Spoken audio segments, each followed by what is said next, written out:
Okay, welcome everybody. On behalf of Critical Mass, I'd like to welcome to our 8th Critical Conversation, Making It Work. Critical Conversation strives to sustain important discourse on visual art in St. Louis, and beyond that to foster an ongoing critical understanding of where we presently find ourselves, and ultimately we want to facilitate substantive change. So in the spirit of the ongoing dialectic there, let me introduce our moderator, Adrienne Outlaw. Adrienne is a socially engaged artist whose work addresses issues of individual and communal health. She holds a BFA from the Art Institute of Chicago and a master's from Vanderbilt University. She has exhibited in galleries and museums across the US, Asia, Africa, and Europe. Her work has been reviewed in Art in America, Sculpture Art Papers, and World Sculpture News, and she has received awards from the NEA, the Andy Warhol Foundation, and others. Let's have a round of applause for Adrienne and our panelists. I'll hand it over to you. Okay. Hey guys. I just moved here 2 years ago, so I just want you to know that I am thrilled to be here. What I'm going to do first is introduce our panelists, and then we'll start asking the questions. Carlie Trosclair, over on my far left here, is an installation artist. She's received a huge amount of awards for her site's responsive installations that not only show structural and decorative shifts of a building's life, but also encourage new thoughts about history and progress. From New Orleans and choosing to live in St. Louis, Carlie travels quite a bit for her art. She's completed residencies at such places as Mass MoCA, Bemis, and Oxbow. A fellow of the Community Arts Training Institute, Carlie is also the recipient of several prestigious local awards, including a Creative Stimulus Award and a Riverfront Times Mastermind Award. She's received a Regional Arts Commission Artist Fellowship, and her work has been included in the Great Rivers Biennial. Her work does not stop there. 3 years ago, she became co-director of Museum Blue in St. Louis. Carlie Trosclair got her MFA from WashU and her BFA from Loyola. Ellie Balk recently moved back to St. Louis, where she grew up. Was that 4 years ago? 3 years. 3 years ago? Yeah. She uses color and abstraction to create informational, community-driven artworks about such ideas as mathematics and data visualization. You can see and hear one of her works at CAM's Color Key show, which is up through August 13th. In the studio, Ellie plays with different structures to visualize data. Through painting, printmaking, stained glass, and sculpture, she creates systems for documenting space, time, and sound. Ellie Balk earned her BFA from Bowling Green State University in Ohio and her MFA from Pratt Institute. Thomas Sleet is a sculptor and painter who's maintained a working studio for more than 4 decades. He uses materials including wood, acrylic paint, brick, and sawdust to create poetic works that show both beauty and pain. Represented by Bruno David Gallery, Thomas has had a lot of shows, including exhibitions at such places as the Mitchell Museum in Illinois and Columbus Museum of Art. Thomas's work is in more than 25 collections. Outside of his studio practice, he lectures, attends art residencies, and runs seminars at such places as Webster University in UMSL. Thomas Sleet got his BFA from WashU. I have tried to keep these bios short. I mean, I could go on and on about these people. I have so enjoyed looking you guys up and really looking at your artwork and reading what people have written about you. I encourage all of you to look at their sites too and read their bios and see how they're making it work. We'll talk about that, of course, tonight, but there's more information on their website, which I think is really cool. As you may have noticed, our panel spans a wide range of experience, so I'm sure we're going to have a great conversation. Tonight, we're going to be talking about sustainability as an artist, what makes us tick, why we keep at it, and strategies for finding platforms for our work. It's my hope that as we critically investigate our practices, strategies, and institutions, that we keep the discussion positive and try to find solutions rather than rehash difficulties. I know it's really easy for us all to talk about difficulties we have in the art world, and I would just, as we come up with ideas, even if it's just an off-the-cuff brainstorm, I would love to hear them. I'm sure these guys would too. So if you do have ideas to share or questions to ask, please do raise your hand as we're talking up here, because I would love to hear what y'all have to say as well. I'm going to start the panel off with this question, and this is one for all of you. We'll start with Carlie because she's at the end. What are your artistic goals, and how do you work to achieve them? And feel free just to give one specific example. So it doesn't have to be a long-term, huge goal. Yeah. Goals. I think that they've really changed postgraduate school. Outside of grad school, I was just very diligently applying for a lot of shows and residencies to kind of see what would stick, and I definitely had, ideas for exhibitions and projects that I would work on. But goal-wise, really what I'm doing is just like applying to as much as I can to get out the ideas that I have in my studio as frequently as possible, and that goes for like applying for grants and residencies. I'm just applying to a lot kind of all the time, and goal-wise, I think it's just to like keep making and keep being excited about what I'm making and find new questions throughout that exploration. So it's not specific to like, I have a goal to show at this museum or institution, and what are the steps I need to go to that, which I think is also a route to take. Just for me, I think it's just been more kind of seeing what's out there and going about it based on application purposes, or opportunities, I guess. Ellie? Very similar. I want to just keep working. That's my goal, is to just keep working for as long as my body will let me. To do that, I am constantly writing and researching and applying for things, and just try to keep developing the ideas and making them go further. Thomas? My goals are, multifaceted. I have short-term goals, mid-range goals, long-term goals, but I guess overall, I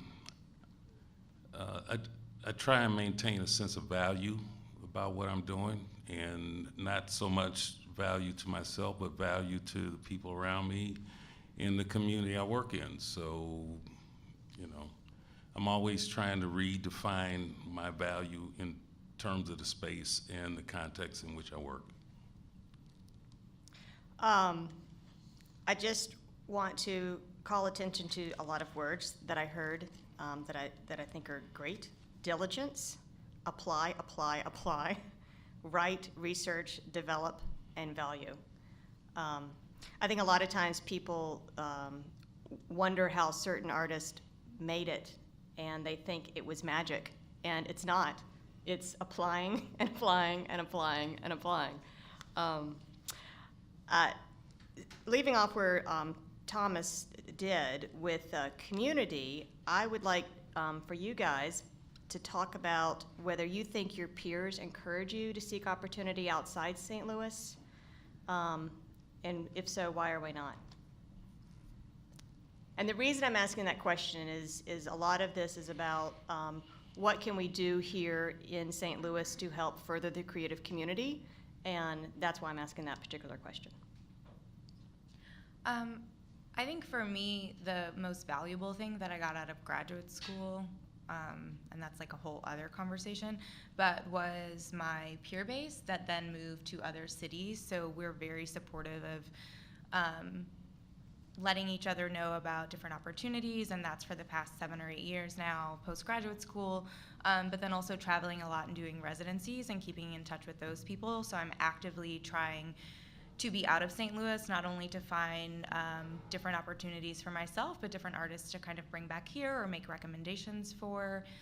As Adrienne mentioned, running Museum Blue and looking for different artists to either participate in group exhibitions that we have or bring in for solo exhibitions.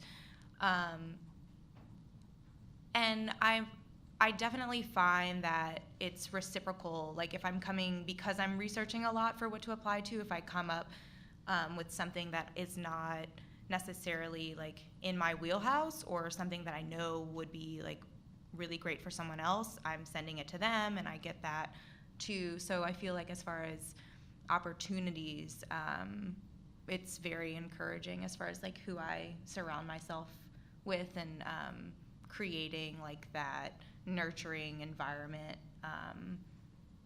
because yeah, it could be hard to just kind of like self-motivate sometimes and kind of like need someone else to push you and be like, hey, you'd be really great for this. And it's like, yeah, I saw it. And it's like, well, no, like because that friend or, you know, peer is kind of giving you a nod, it's like, okay, maybe I will go ahead and go for that. So it also takes, I think, other people's confidence in you, or for me it does, to go for things outside of St. Louis too. Who doesn't love a swift kick in the butt? Exactly. Hard love. Ellie, what about you? Yeah, I mean, I think it's really important. I encourage artists in St. Louis to go outside of St. Louis all the time. I mean, I find a lot of inspiration by going to other places and kind of unpacking ideas in a new place.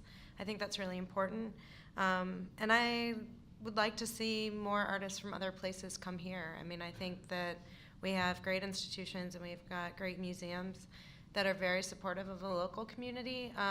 We start to see the same faces at the same places all the time. It's a very small art world here, and it doesn't seem to have a larger impact outside of St. Louis. And so I am encouraging more artists to come here and show, and also encouraging artists here to go out and show other places. I mean, I think building that network is one of the most important parts.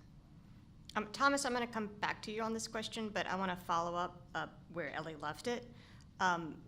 What do you think we could do in St. Louis to get more exposure on the contemporary map? This is for me? No, it's back. I'm okay. skipping you for a moment Okay. because I want to ask you that last question, but All right, she just all right. sort of segued into the next one. I don't think we give Okay. ourselves enough credit I don't for think we being do on the either. map, because when I travel, people know about St. Louis. There are a lot of people just in the past couple of years that are holding residency in St. Louis and in LA and elsewhere. Like we are here, you know, like, or we are there, like however you want to think about it. People know about St. Louis, and I think it has a lot to do with the Luminary doing artist residencies. It has a lot to do with Paul Art Space. You know, a lot of their artists are international, the Luminary too. I mean, we're on the map. It's just like, what are we doing now too? Well, I mean, and not to say we aren't doing things, but yeah, we're there. We're not, I mean, we're never going to be the coast. No one is going to be the coast. But I think we are more on people's radar for opportunity than we realize. There's a huge amount of opportunity here, which I think is really great. Thomas, I want to come back to you with the last question, because you have been, are you, I did not find this out. Are you born here? Have you been here your whole life? Or enough? I've been here for most of my life. I've traveled extensively. I've lived in other cities, and I've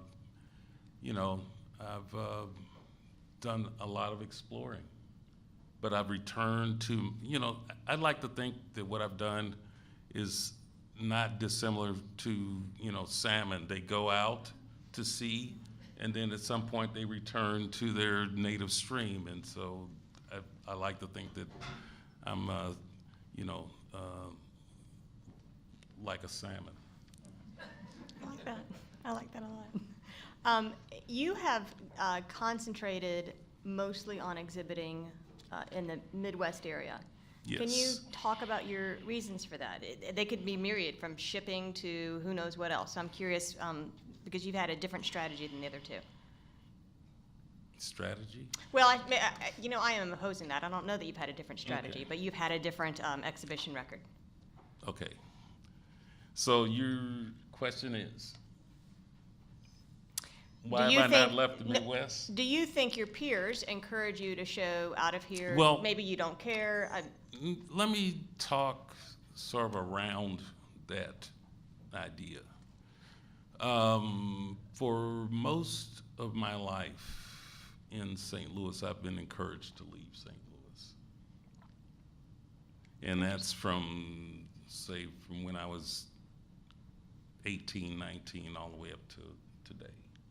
I still get that same kind of, encouragement from people who really know me, and also from people who barely know me. So it's like, It's sort of across the board. But what I will tell you about why I'm still here is because I'm connected to the place, not the name of the place. You know, there's a spirit in this region that I've tapped, and the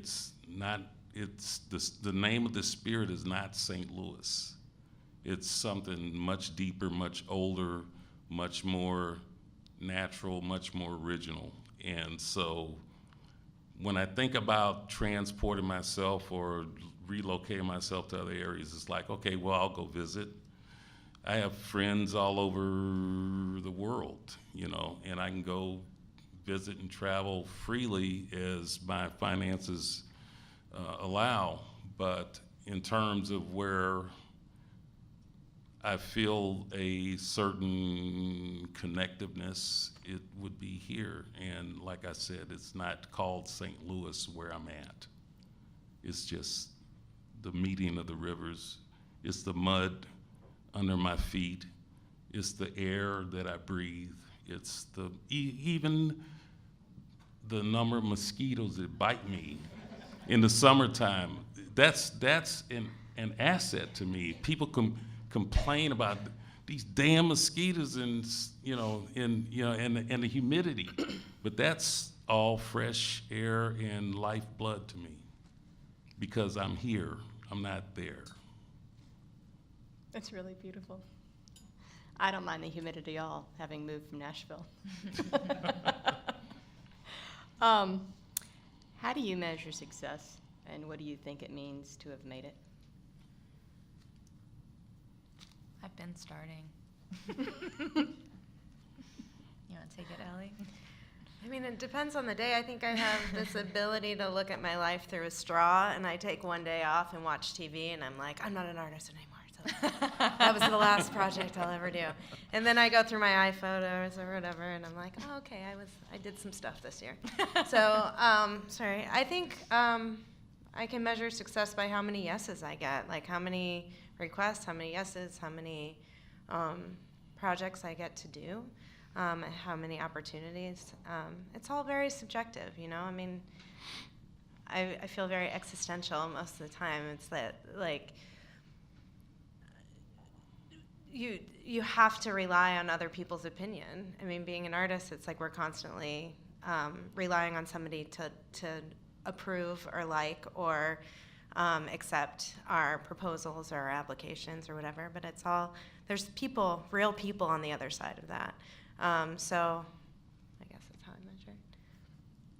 Everyone is so grounded up here. I'm loving it.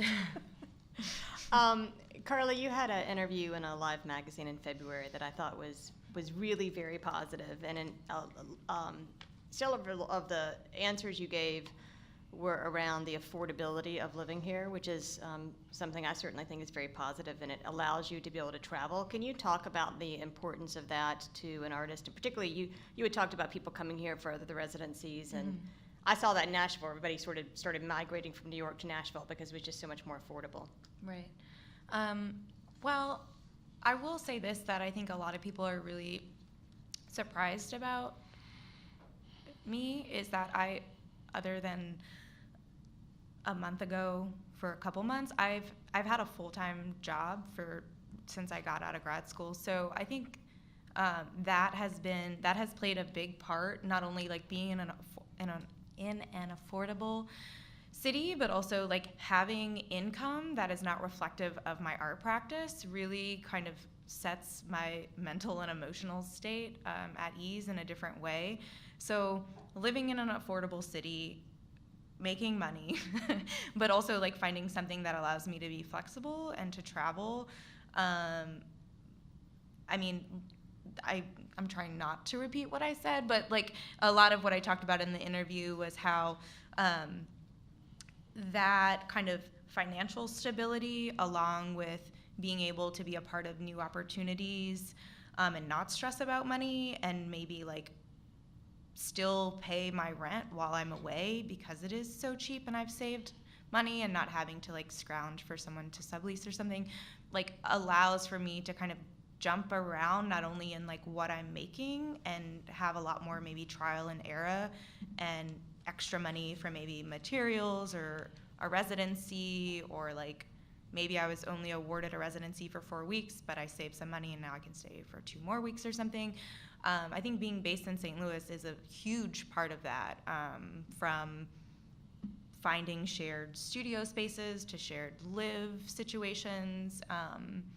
You know, there are a lot of artists and a lot of opportunity for artists to kind of collaborate together and make the opportunities that they want to see or that fits with their individual studio practice. Do you guys feel like there's enough studio space here? There's more than enough studio space here. There's too much studio That's space what I here. thought, but I've heard other people say that they have a But difficult time. the space that we have is it's almost tragically underutilized because there's not enough, I guess, incentive to work outside of your frame of reference. You know what I'm saying? Mm-mm. To me, artists are visionaries. So the artist's responsibility to community is to be a visionary. The community's responsibility to the artist is to support the visionary. So it's like if you want to have a Hamilton, well, you have to support people who've never done something like that in order for it to come to manifestation. So what I'm saying in that is that in order for the artist to manifest significant communal, social ideas, the community has to support it. And then that way, then the whole circle is connected.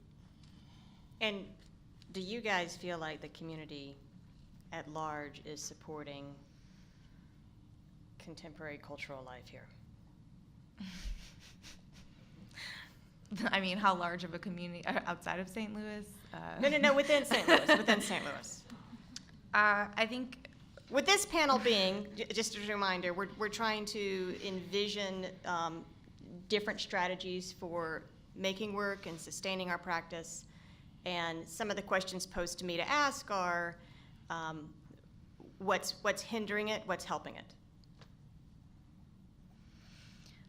I mean, you know, it's hard because we can talk about like there not being enough people in St. Louis collecting art, but are there people anywhere? Like, I don't want it to be a St. Louis problem because it's not a St. Louis problem, it's an everywhere problem. So like we're kind of hitting ourselves against a wall, like how do we change this in St. Louis? And I think it's like larger than that when it comes to like collector base. What was the question? It's like, what is there enough studio space? studios? Are we on studio space? No, the No, question, we the question had switched. morphed into, do you think the community is supporting the artist? And I sort of enlarged it to mean the cultural community or creative workers.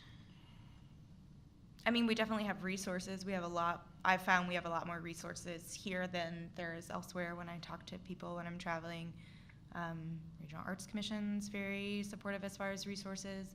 Midwest Art Projects, the Luminary. You know, like we have opportunities for individual artists to kind of jumpstart either an individual project or materials or travel for a certain whatever they're kind of. We have more of that, I think, and a smaller pool, so the feasibility of like getting awards is much more. There's more opportunity in that ratio. So I think like our artist organizations and communities are supportive, kind of on that level. There's like another level too. Sure. Ellie, did Of you like want to institution. comment? Yeah, I mean, I'd like to see more support in St. Louis for public art, and I'd like to see more community involvement and more community support for public art, and just more value for public art. Yeah. I mean, there's just not a whole lot of public art out there, and there aren't a whole lot of resources for it, and we need the communities to be behind that and the communities to be pushing that. so that there's community involvement. Because an artist can walk up to any wall and paint it, but it doesn't have the significance or the power that it could have if the community is involved. So that's what I'd like to see. I agree with that, and in looking at your resume, I love the way you phrase things. Would you use one of the examples of maybe working with the public schools in terms of you work with the students in the community to make an art, and also let's talk about the fact that you are probably approaching these schools, you are probably helping write the grants, you are probably helping make the connections, which goes back to what Thomas said in terms of the artist has to be a visionary, and then I'll add also a small entrepreneur. Well, you can also be a big entrepreneur, but yeah. I think you've done a really interesting job of leveraging a bunch of institutions and resources to achieve one of your goals. Yeah, I mean, I think it's important, or I think kind of an unexpected outcome, a good outcome of the partnerships that I've built is we've created sustainable programs. The programs that we've created are now creating more programs. And so we're able to build upon every project. And that's because of the community investment. That's because the business improvement districts are involved. That's because the district leaders are involved, the schools involved. And so the more community partners that we have and the more recognition that we're getting for the work, there's just more opportunity there. So I think it's important to build sustainable programming, so it's not just a one-off. But it has to come from the community. The community has to want it. So as a visionary, what is your suggestion for artists to help nudge the community onto wanting something that maybe they didn't even know existed? How to nudge the community? Mm-hmm.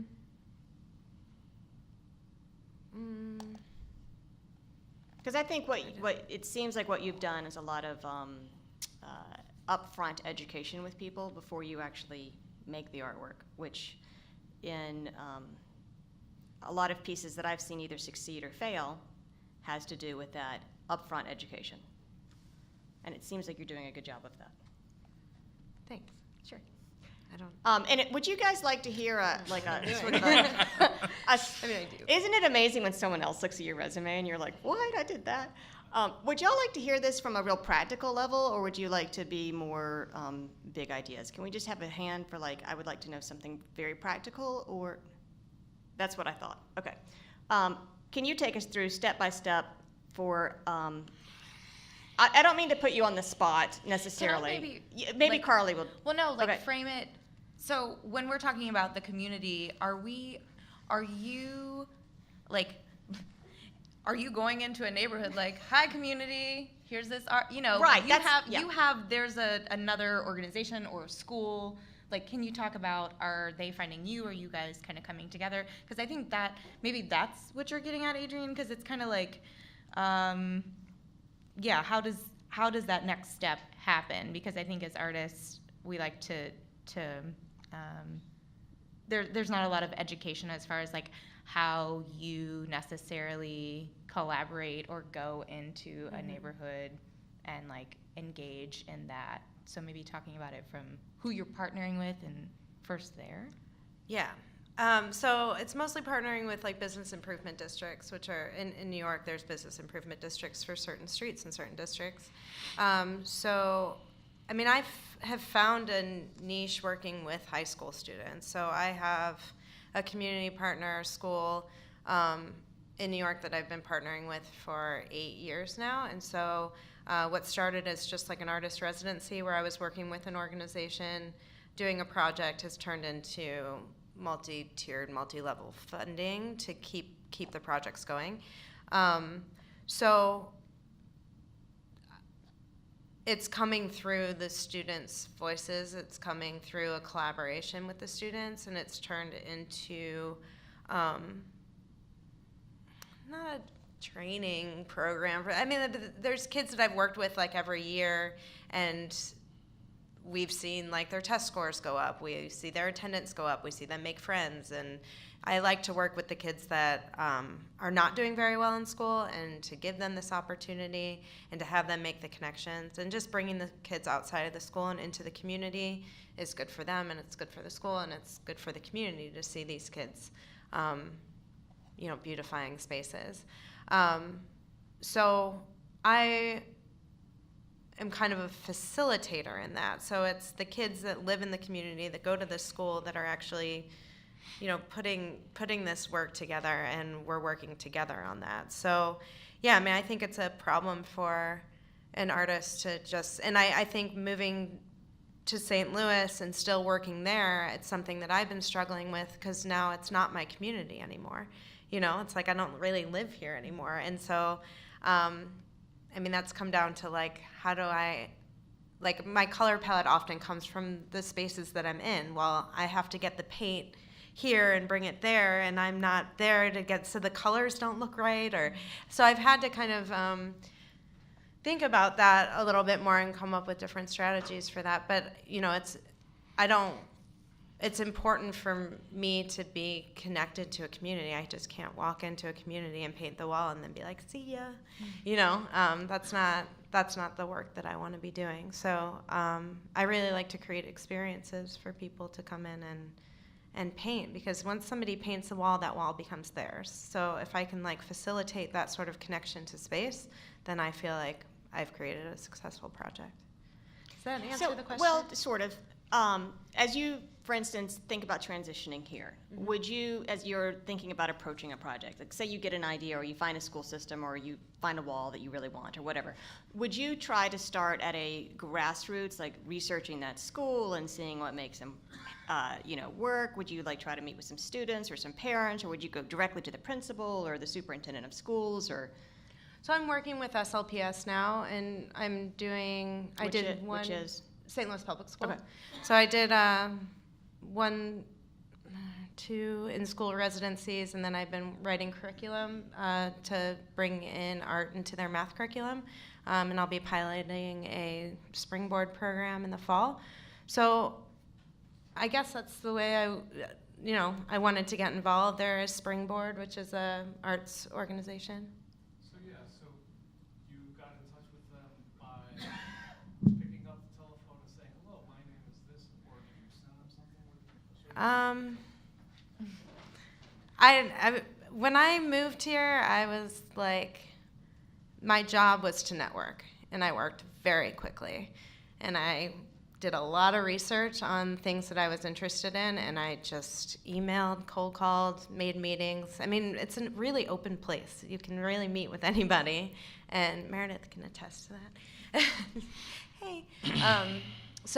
And every time I would meet with somebody, I would ask them for more contacts and things that I was interested in, follow up with an email, list those names out, do the research so I knew I spelled the name right, get the contacts, follow through. So it was like 6 months of that, and I wish I would have visualized it. Like, I wish I would have made a map of it. Great. I kind of want to go back through the emails and see if I can, because the connections were kind of crazy, and I was just really naively doing it, and now I'm like, all right, that kind of worked. Can I throw in at this juncture a different approach to sort of the same? The cool guy approach. To the same method. It's actually the same method, but it's a different approach. It's like, different between, I don't know, if I try to put in music, it'd be, playing classical music and then, playing like, straight ahead jazz or something. So my trajectory into this communal-based practice was after I graduated from Washington University in 1980. My official graduation is 1988, but I left that plantation in 1980, and I finished my credit load elsewhere. But anyway, 1980, I went out and got a job in a screen printing company. And I worked in, over the next 2 years, 3 years, 2.5 years, at 3 different screen printing companies. And every time I switched locations, my pay went up and my proficiency went up. So by the time I was working at the last place, they were like, well, you know, you gotta be a company man. I'm like, I'm not cut out to be a company man. I'm just here to learn as much as I can, make as much money as I can, in shortest amount of time as I can, and then I'm gonna go travel the world anyway. So that was 1983 when I left my last position. And during that time, between 82 and 83, I started taking on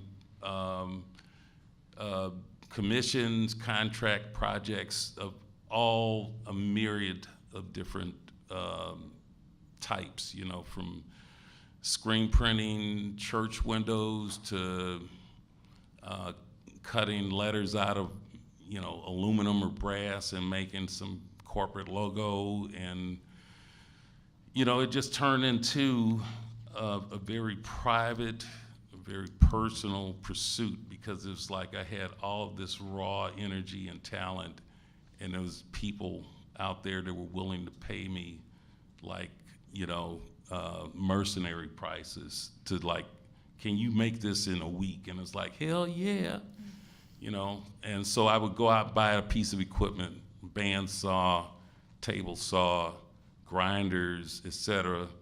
And, you know, it's like I discovered myself and I discovered the world at the same time. It was like, why am I working at this company B and making, you know, $400 a week, and I did a job where I made $2,500 in 8 hours, you know? And so I discovered myself, and then basically I launched myself into that discovery, and I started my own business 2 years out of WashU with no money except for from a few jobs, but with total faith in myself, because I knew that given the projects, I wasn't gonna fail, you know? And so this is different than your experience. You know, it's similar, but different. And so in 1983, I started Sleet Design, which was, you know, in 1983, it was like a business card and an apartment in the Loop. By 1989, it was 10 employees and a 10,000 square foot loft downtown. And in case you don't remember my name is Thomas Sleet, and my company's name was Sleet Design. And I did it all by grit alone, just grit. I think that is a unbelievably great thought from both of you, and I think that's a lot of what people just don't realize that artists do, is we work our tails off. And you worked and you worked and you worked and you worked until you got it. I just can't even tell you how many people I've met that just don't understand the work behind the success. Congratulations. Carlie, I would like for you to talk a little bit about how you've maybe worked with or leveraged other institutions or just worked around institutions. And I'm sort of specifically thinking about Museum Blue, like why did you start that? What did it do for you? And if I'm not coming up with one that is, you know, ringing true to yourself, feel free to come up with another one. But sure. I mean, we started, so myself and 3 other colleagues, we started Museum Blue because we had space in front of our shared studio that we didn't want to just see go to storage. So, I mean, it was really just about like utilizing space that we had, and then it grew further into, you know, we're all traveling, practicing artists. We come across like really dope artists and artwork, and wanting to bring those voices to St. Louis, but also to have another project space in St. Louis that really doesn't put pressure on artists to like have finished work or I don't know, like just, I mean, you brought up institutions. I mean, working in institutions and museums, it's a very different process. So just having the opportunity to provide space, we had space, and we have 4 artists that are like helping you kind of flesh out ideas or install your work. Yeah, just kind of creating more of a collaborative community for emerging artists that are like interested in trying out something new, you know, and having that brought to an audience. And would you like to talk about the sort of hardcore practicality behind that as well, about how many hours it took or what each of you had to do in terms of your roles? Oh, I mean, it was very fluid as far as our roles. You know,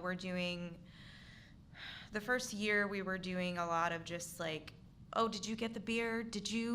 Who's going to be there to like hang the show? You know, it's like kind of all over the place. And I think we did, I think our turnover was every month we had a new show, which was like really crazy and insane. And we learned real quick that we're not going to sustain that way.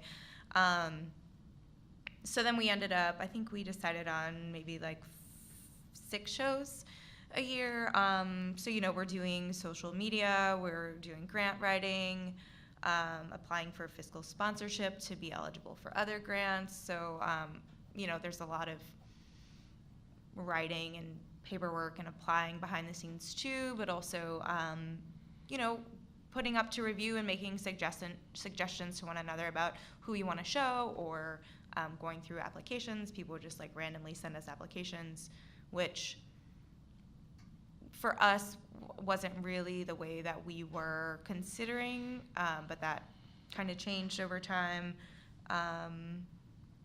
Yeah, but I mean, we really saw it as an extension of our studio practice, because for openings, people would be coming in the back and it would be like mini studio visits, or just explaining the dynamic of like having shared studio space.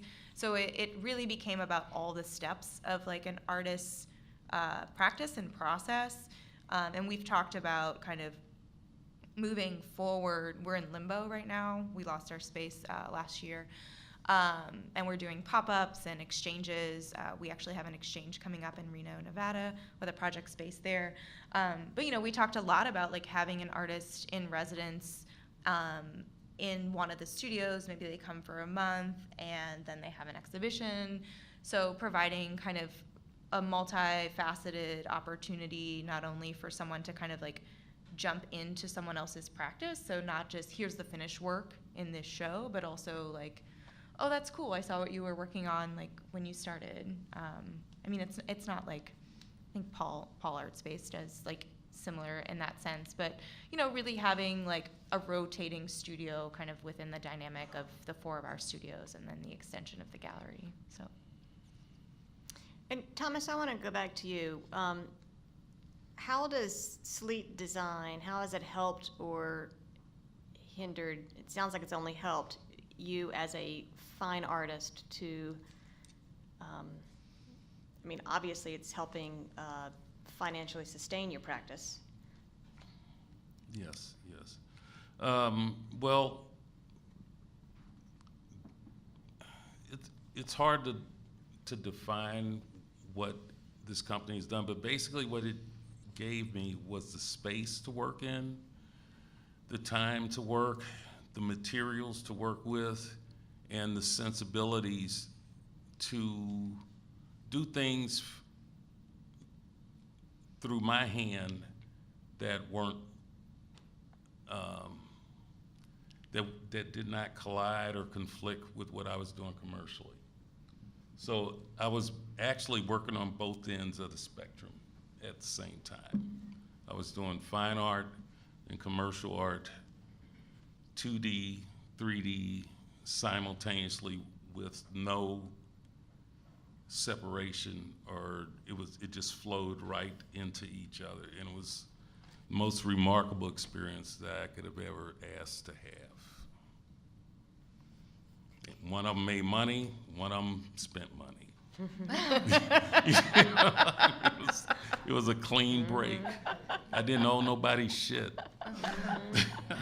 But anyway, I'm glad you asked that. One of the benefits that came out of this entire experience And it started early on because I had connections with the St. Louis public school system through Honors Art, what it was called something else after that, Visual and Performing Arts High School. And so from 87 up to 99, the school was giving me like 2 interns a year, 15, 16 years old, inner city youth that would spend the afternoon in my studio, and sometimes I would make them work if I had a project that they were competent to to complete, or they could help work on projects. And then in other cases, I would just give them free run of the studio and say, make something that you could be proud of. And it was an experience that I wish I could have had myself, but I was giving it to somebody else. And so that's why part of my inspiration today is to be able to be an asset and not just a creator for hire where you want to do a piece of work, make something that people like and get a check for it. But there's another facet, another element that needs to be addressed. We've been incredibly positive here, which I'm so very happy about. I would like to know from all of you, what do you feel are some of the challenges in St. Louis? They can be concrete or vague, but I'm curious maybe not just for yourself, or you see others butting up against some kind of wall. I'm asking that so that we can think about identifying what those walls or ceilings or whatever we want to call them might be, so that we can figure out how to work around them or break through them or what have you. Carlie, you were the only one looking at me, so you're going to have to answer. I'm not gonna claim this as a St. Louis problem at all, but I think more education on the business side of how being an artist works is something that I wish I would have had more experience with. The Regional Arts Commission does a really great job about this. Volunteer Lawyers and Accountants does a really great job about this. I'm 100% advocate for VLAA being in school programs, being in the university. I do these Upstart presentations to college students about doing their taxes and writing contracts and writing artist statements and all of these technical things that we don't address in undergrad and grad school. Other things that have come up is artists getting out of school and not knowing how to hang a show. So all of these things, not just big idea theory things, but just the practicality of being thrown out of a program and being left to fend for yourself. I hate that model. I went to school in that model, and I am a huge advocate for just giving resources, sharing this is how you do your taxes. This is you should not be, you should be filling out these forms. For me, that's something that I think is I'm really passionate about, because it's exhausting, and if you're doing it by yourself, it's really exhausting, and it can cost you money, and I think it could cause burnout quicker than it can cost you your practice. Yeah, it costs you your practice. And I was thinking earlier, what does it mean to be successful? I mean, I feel the fact that I still have some studio days is success. The fact that it's even still happening. So yeah, I'm a huge advocate for more and more and more artists helping other artists about the reality of the business, practical end of post-undergrad even, and Yeah. applying for everything. Yeah. I was really amazed when I was on Creative Capital's website. I was applying for something, and they had an entire page on their site of do not spend your entire credit card. Do not max out your personal credit card on making your artwork. And I was like, people really do that? But to have that on Creative Capital's website, I was a little shocked by. Yeah, I mean, real people, not with trust funds, make artwork, and there are ways to do it and get around it legally, and like, filling out a Schedule C, all these things that are just like clunky and no one knows about, like, can save you so much money and a headache. And the more you do it, the easier it gets. And it's just so simple. Yeah, and no something one that told I've me. learned as well is, And I'm like, why are you holding this information from me? Yeah. Why did it take? No, I Yeah. really feel like that. I'm just like, is it that dog eat dog that we're not even gonna like share with each other, like the business end of it? Like, why don't we teach this stuff? Really, I have opinions about that. yeah, that's a big topic right there. And I will just say, add on to that, is that it's very important in any society or any metropolitan area for artists to support artists. Because if you don't have support from your peers, from your, the people that are in the same field as you, you're basically in a void. And anything can happen to you in a void because everything's an isolated incident in a void, But I can't stress enough that success anywhere is going to be based on the people around you and the people that support you. Because it doesn't matter how much money you have by yourself, if you can't buy things of value with that money, then it's a futile engagement. So we need to support each other. And that means buying each other's work, I'm serious. I mean, it comes down to brass tacks. It's cool for like everybody to buy your work. Everybody wants to be in that position, but you also have to be the person that buys someone else's work. And with that too, like it's cool to barter and trade, but like that's part of like me saving money is like, I want to purchase your work. Like, I want to spend money. Like, we need money, and we can't expect other people to be collectors or first-time collectors if we're not like buying each other's work. You can give like artist friend discounts, but like I think money, buying work. Or rent them. Payment plan, like. I did that recently with an artist friend. Yeah. We are approaching the end of our time, and I do have another question, but before I wrap up with this like sort of huge question, do you guys have anything specific you want to talk about? Anyone? Now is your time to ask the stupidest question you can come up with, because those are my favorites. Woo. Yes. How do you feel about your MFA? Do you think that you need the, I think okay. Oh, I understand. Do you feel that the MFA is really worth the pedigree, or can artists get by with just the BFA, or even self-taught? How important do you feel the MFA is to be a part of the art community? I don't know that it's that important to be a part of the art community. I am really happy I got that piece of paper, and I'm really happy that I got almost like a 2-year residency. Like, I think you have to be ready for grad school. I made a ton of work in grad school. I made a ton of connections. It got me grounded in New York, and it was really important for me to do that. I'm still paying the loan. That kind of sucks, but there's plans for that too.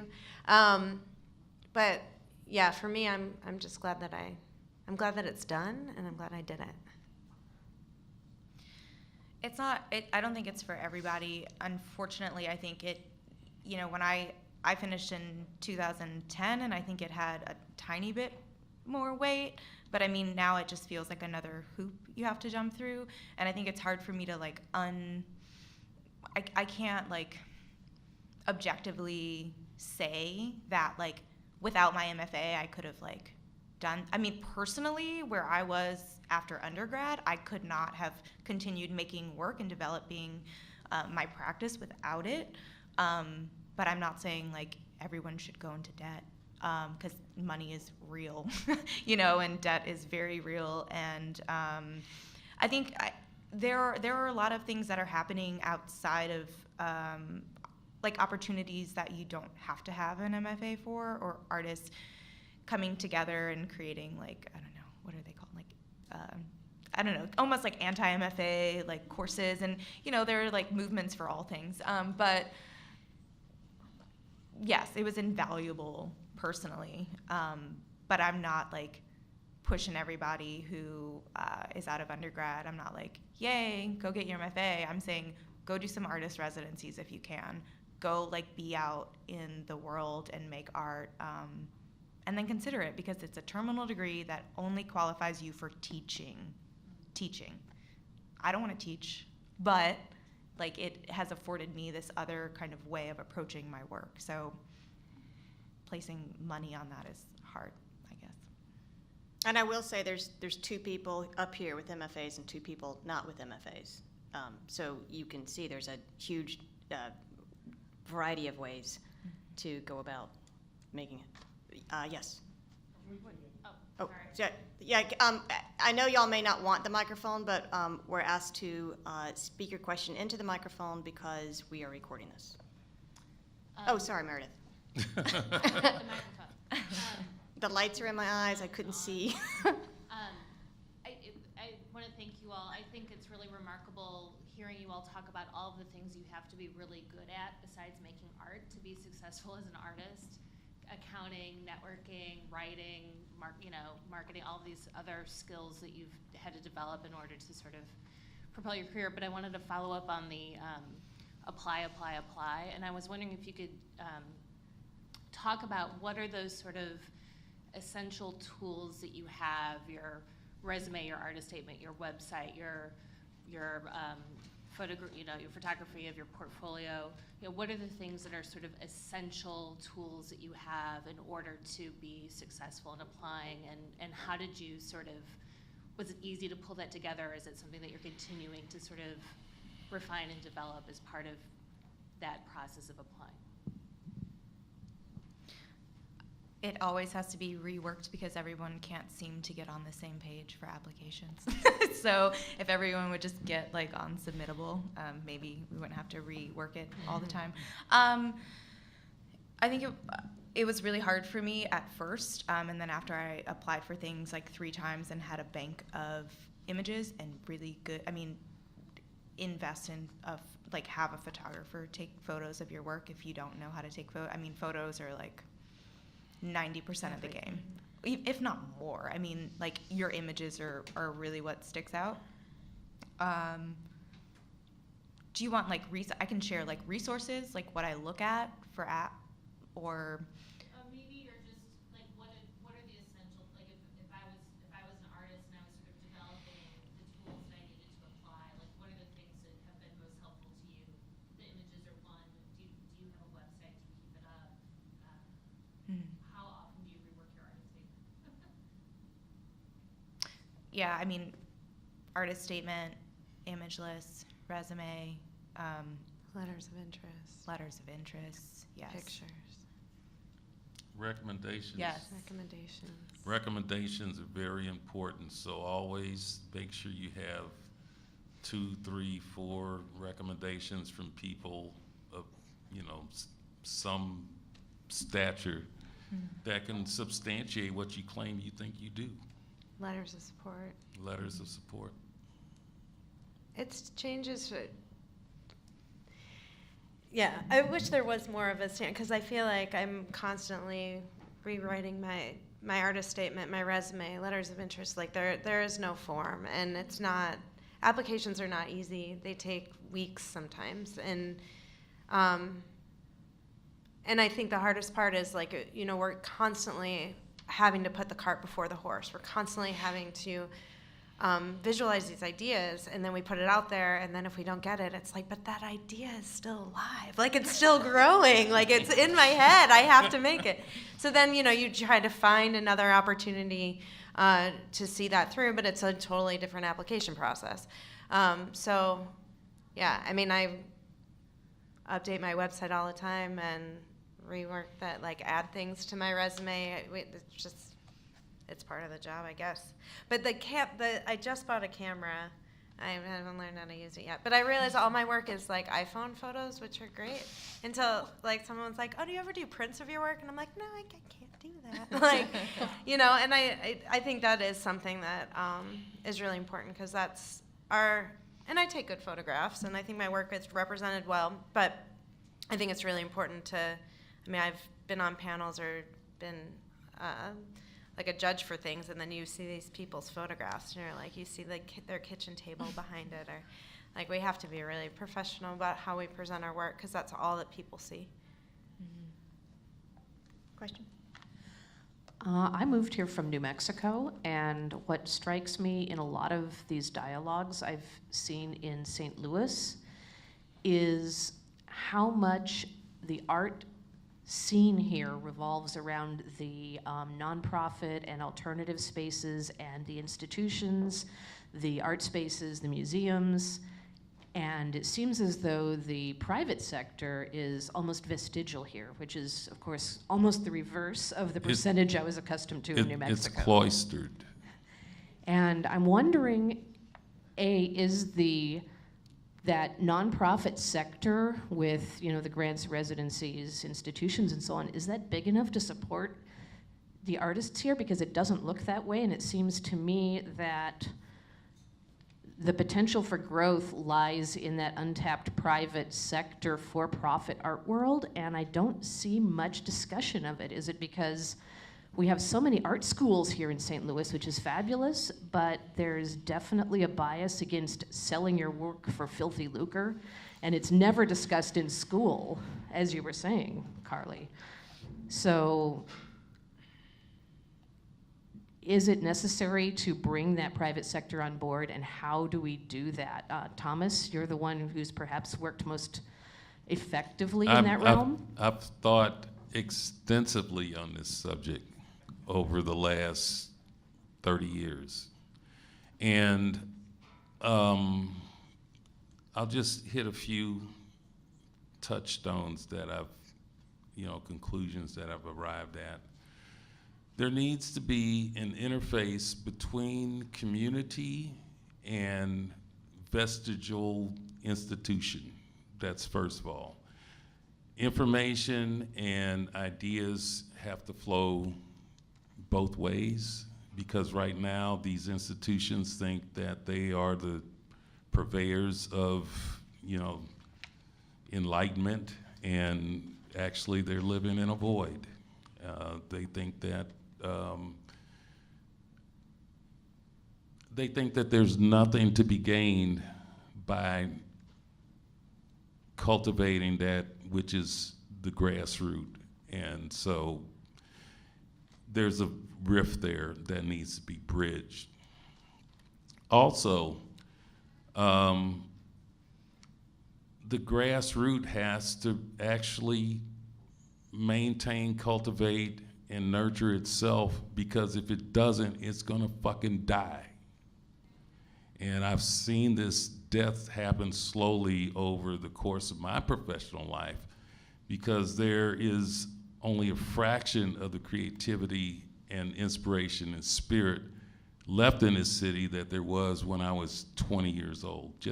It's almost inconceivable. And, without becoming a bitter old black man, which is, what I've been accused of being, but I'm not. This trend must be curbed and reversed, because otherwise we're going to end up with a bunch of people controlling these resources and these opportunities that have no connection to this place.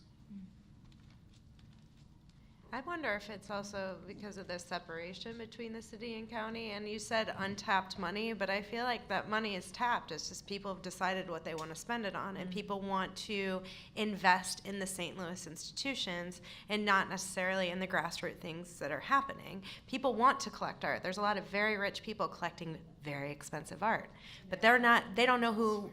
They're not going to the city. They're not going to Cherokee Street. They're not going to the Luminary. They're not going to all these really cool things that are happening. And I think there could be something. I don't know how it can work, but I feel like the county needs to know more what the city's doing. Maybe the city needs to know more what the county's doing. But I feel like if that was merged a little bit more, like there's resources that we could tap into, or that maybe someone would want to invest in public art in the city. Maybe, like. In your analogy, just to follow up, city is synonymous with artists and county is synonymous with money. That's my impression. I don't know. That's my impression. Maybe that's the wrong impression, but that's what I feel like. I mean, that's what yeah. That's what I see. Are there any artists that live in the county? Yeah. There they are, there. But where are you showing? Are you showing in the county or are you showing the city? Mostly in the city. Or in the city. Well, Hoffman Chance, Contemporary, and Maplewood, it's kind of quasi. Yes. County, but in that kind of civic bubble. But they have a city. They have City Connect. Like they're in it. You know, they're not like over here doing a gallery thing and have no like relationship to. Right. City-county divide. It's getting heated. Yes, can you someone give her a mic, please? Wait. Oh, sorry. Quickly, What? I think this is an interesting topic. I'm sorry, But don't want to lose that thread. I think that's a really not the city county thing. The city county thing is always interesting, but your question, Snell, about the private art market, the galleries collecting. How to build a collector base in St. Louis of people who are collecting St. Louis artists. I think that's a really interesting topic, and I think if people are interested in sort of pulling on that thread a little bit more, that might be a future topic for a critical conversation to have. And so if that's something that's of interest to you, talk to me or Joe after this, and we can talk about what that might look like. Sorry. While this is going to the next question, I will say that, so I've been here almost 2 years now, and one of the things that I have felt very positive about was the Luminary's first auction, which was last year. Some people from the county were there and very impressed with what they saw, and Cherokee was different than they sort of knew it to be, and Luminary was more professional than they expected it to be, and that therefore they ended up supporting the Luminary. So that was, for me, just something really neat to see firsthand. You had a question. Yeah, as someone who's on board of the Luminary, welcome to Lot 49. I'm actually interested in opening a gallery space that is for-profit and that is helping artists connect with collectors. So in the interest of keeping it on the positive tip, could you each give me an idea of a positive experience that you've had working with a gallery and what made it a positive experience, and how I might then incorporate that into what I want to do here? Unlimited access. What does that mean? Like for an opening, like I can just come and work when I want. Mm-hmm. Just the nature of like what I do, like you know, if I am trying to maintain like a full-time job, you know, like I understand like 9 to 5, but you know, I work a lot, like 11 to 3 a.m. So access to time, I think, is really important for me. I would say it's very important for the gallerist or the director of a space to know the artist's work. Mm-hmm. Because if you do not know the artist's work, you will only end up describing what it looks like and not what the work is about. And I'll follow up by saying, you hear over and over again, whether it's true or whether it's not, that the gallerist is not really doing all the things that we are taught a gallerist should do. So often artists are wondering, is the gallerist just sitting behind the desk hanging out, or are they actually calling and making contacts and trying to sell that work and push it in the way that artists are always pushing it? And I will also follow up with that, is that the gallerists should be looking for opportunities for their artists outside of St. Louis. Would you, someone pass her the microphone? Thank you. So on the city-county divide and showing your work, I'm thinking like, well, Paul, art space is definitely on the county, that's been mentioned a lot, but there are a couple spaces where I wonder if you've shown your work there, has it altered your, the demand of your work?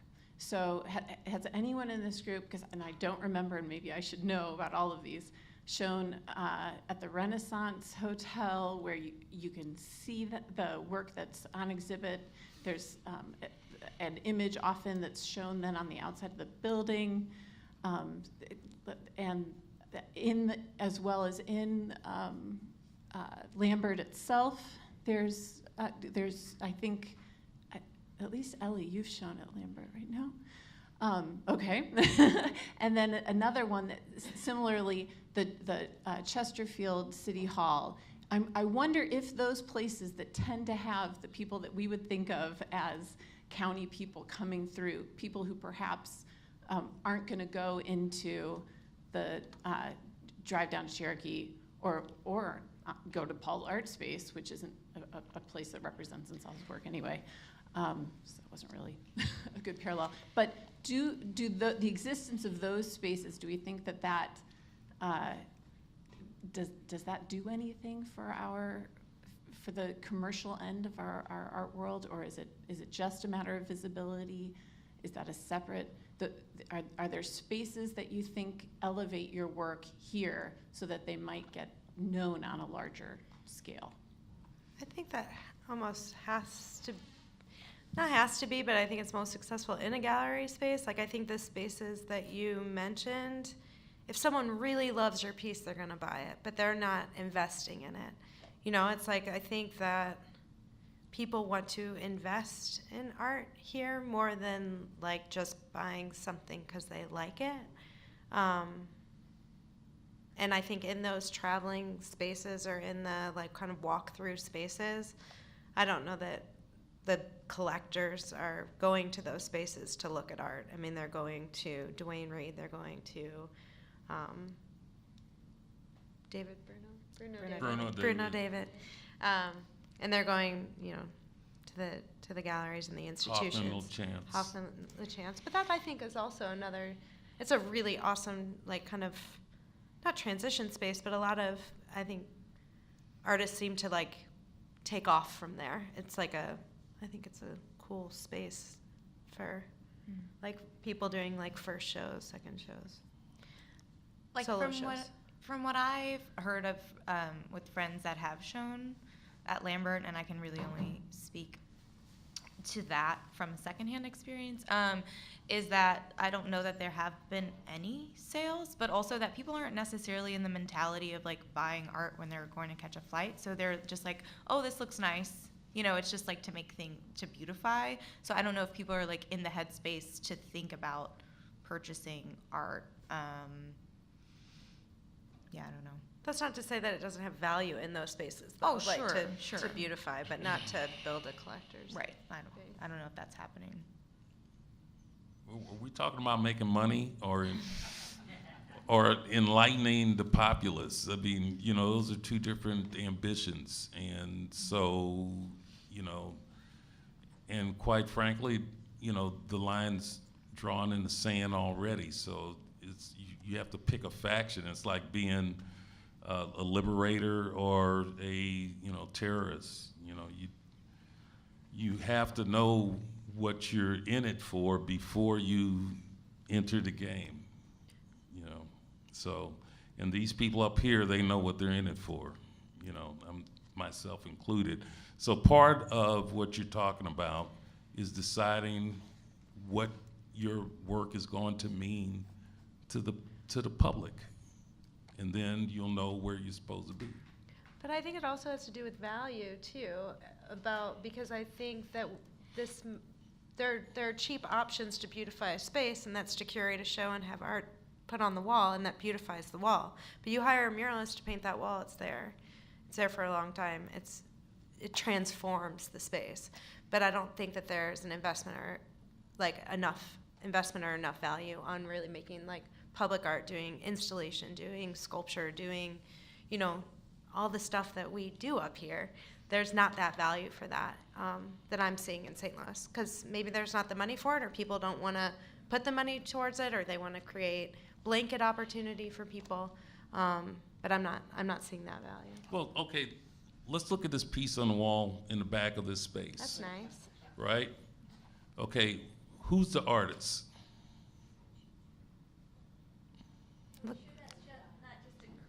No, I'm just saying, who is the creator of that piece? It's probably a carpenter.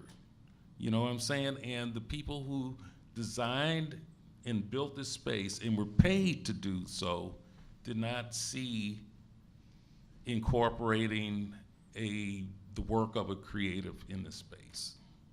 And so that's sort of at the crux of this entire conversation, is other professionals seeing the need or the appropriateness of employing professional creatives to engage in enlightened spaces. Outside, there's a painting in the cafe Of what? of the KDHX building. It's by an artist named Dana Smith. So they did commission one piece of art Yeah. for this room and that room, and you can see it when you leave. There's also a mural on the roof too. And on the But back I'm wall. just saying that, But you the know, issues with that one- these are the things that we're talking about that are around us every day. You know, when you go into a dentist's office or a lawyer's, you know, lobby, and they got some cheap, homogeneous, you know, junk on the wall, it's like that they chose to put that stuff there, and they chose not to purchase work of substance from local artists. And I'm just saying that happens way too much in this town, and we as artists, if we don't stand up against it, it's going to continue, if not, you know, compound. I have a question for anyone who wants to answer it. Is there a centralized website here that promotes artists in St. Louis? Like 4 images a piece. A lot of cities have these. Like a flat file? No, like an artist registry. Yeah, artist registry. I talked No. about that when I first moved here. I haven't been able to find like a real comprehensive one. Who?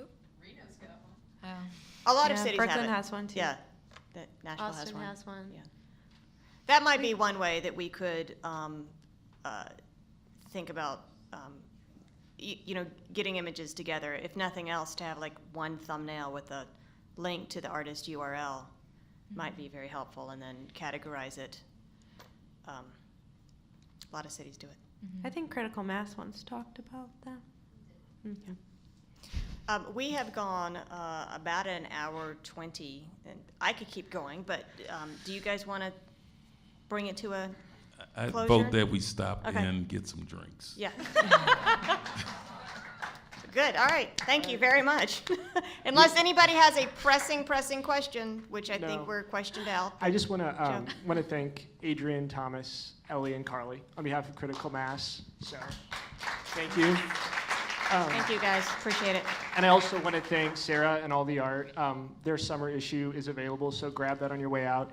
And last but not least, don't forget that our Creative Stimulus Project, the applications for that are due on June 15th. And if you're not familiar, this is an opportunity for 3 local artists to win $1,500 each.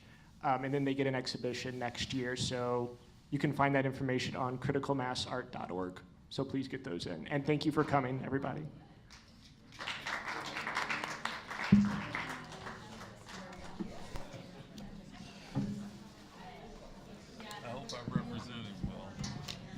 guys did a great job.